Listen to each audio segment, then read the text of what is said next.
Au nom du Père et du Fils et du Saint-Esprit. Amen. Le Seigneur soit avec vous. Mes frères, mes sœurs, je vous espère bien portants. Je suis très heureux de vous rencontrer encore aujourd'hui pour la parole de Dieu. Et je vous invite à vous abonner, à liker et à partager l'Évangile. Nous célébrons le 6e dimanche des temps ordinaires dans cette année liturgique B.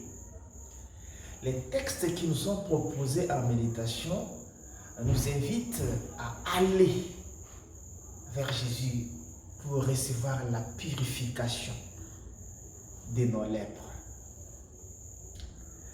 Dans la première lecture tirée du livre de Lévitique, au chapitre 13, versets 1 et 2, puis versets 45 et 46, Dieu donne des instructions claires par rapport à la lèpre.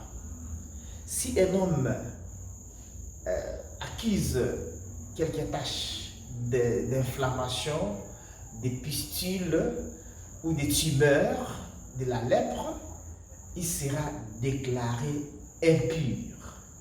La lèpre, en hébreu, on appelait ça néga, signifie la plaie, bien une blessure, du verbe naga, frapper, atteindre. C'était vu comme une frappe de la parole de Dieu, comme une sanction de l'Éternel. Alors l'homme devait aller se montrer au prêtre pour qu'il soit mis à l'écart s'il a des taches. Alors, ce qui est étonnant, c'est que si la lèpre prend tous les corps, de la tête aux pieds, tout, tu n'es pas impur. Seulement s'il y a des taches, alors tu es impur parce que les microbes sont en train d'évoluer dans les corps. Quand ça te dit le sommet, tu n'es plus impur. Alors il faut aller s'acquiser et crier impur, impur, être à l'écart. Aujourd'hui, quelles sont nos lèpres? C'est ça la question qui se pose. Quelle est la tâche qui fait que nous soyons impurs dans notre vie, à l'écart de Dieu et de la communauté croyante en esprit? Parce qu'on peut aller physiquement à l'église, mais on n'est plus de l'église, on n'est plus avec les autres à cause des péchés. Et nous verrons dans la lecture de l'évangile tiré de Marc 1, 40 à 45, un lépreux.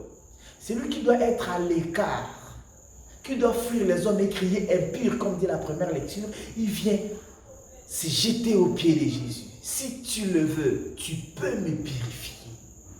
Ah, il se reconnaît lépreux, impur, et il va avouer devant Jésus pour que Jésus le guérisse. Il ne fuit plus les gens, mais il va s'accuser auprès de Jésus. Il se reconnaît lépreux.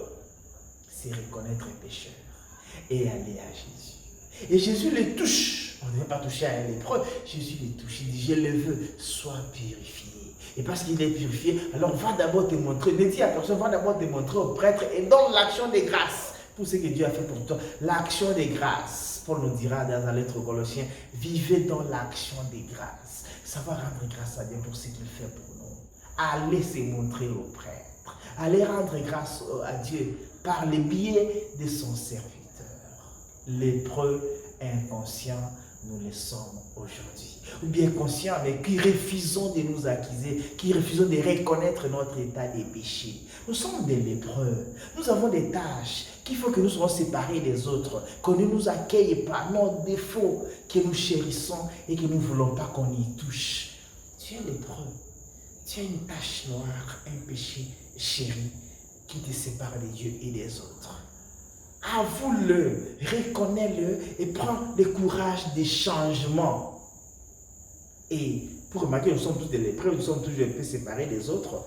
Paul nous dit dans la deuxième lecture, tirée de sa première lettre aux Corinthiens, au chapitre 10, verset 31 jusqu'au chapitre 11, verset 1. Ne soyez obstacle pour personne. Quand tu es obstacle pour quelqu'un, tu lui fais du mal. Tout ce que vous faites, boire, manger, j'inviterai même à aller s'amuser ou quoi, faites-le pour la gloire de Dieu. Que Dieu soit glorifié dans tout ce que vous faites. Ne pas revoir seulement vos intérêts, mais l'intérêt de tous. Et Paul dit, prenez-moi pour modèle. Ce dimanche, c'est le dimanche de la sincérité. Il faut ouvrir le cœur et s'accuser. C'est voir, regarder l'intérieur. Qu'est-ce qui fait que je sois à l'écart des autres? Qu'est-ce que je rends les autres mal à l'aise ou quoi? On est souvent obstacle pour les autres, obstacle de l'épanouissement des autres. Paul en parle dans la lecture de l'Évangile. N'empêche personne de jouir de son espace vital, se réjouir et être à l'aise dans son espace vital. Nous sommes souvent l'occasion de chutes et de malaises pour les autres. Paul nous dit de limiter, ne pas être obstacle pour les autres, mais faire tout pour le bien de tous, non pas suivre seulement les biens individuels. Quand nous faisons cela, nous sommes des lépreux, écartés des dieux et des autres. Que Dieu nous aide ce dimanche à reconnaître nos lèpres, ce qui nous sépare, ce qui nous divise des autres, et à aller nous jeter aux pieds de Jésus. On passe par ses serviteurs pour demander pardon. Et Dieu ne peut pas refuser de nous purifier. Bon dimanche à toutes et à tous. Que Dieu Tout-Puissant bénisse et vous garde, le Père, le Fils et le Saint-Esprit. Amen.